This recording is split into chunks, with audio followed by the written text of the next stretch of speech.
So, of course, I got to check out that Drink Champs episode with Onyx on it.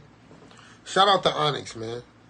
I had the privilege of being able to meet Onyx and kick it with him a couple months ago backstage at a concert up in Burlington, Vermont at the Sugar Bush Ski Resort.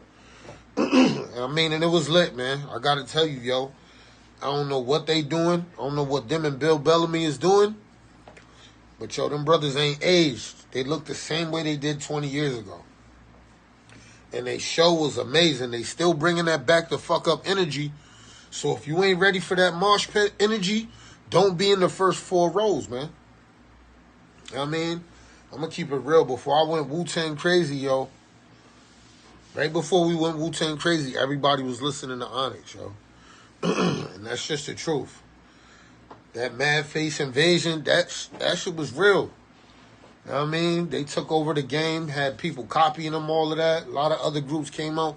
But when they came back with that Shut 'Em Down with DMX, I remember being in the club, you know what I'm saying? And the song just started dropping. And it just, you know what I'm saying? It had that same slam type of energy to it where you knew, like, you know what I'm saying? For the next 10 seconds, the dance floor ain't going to be a safe place. Shout out to Onyx, man. Shout out to Queens, yo.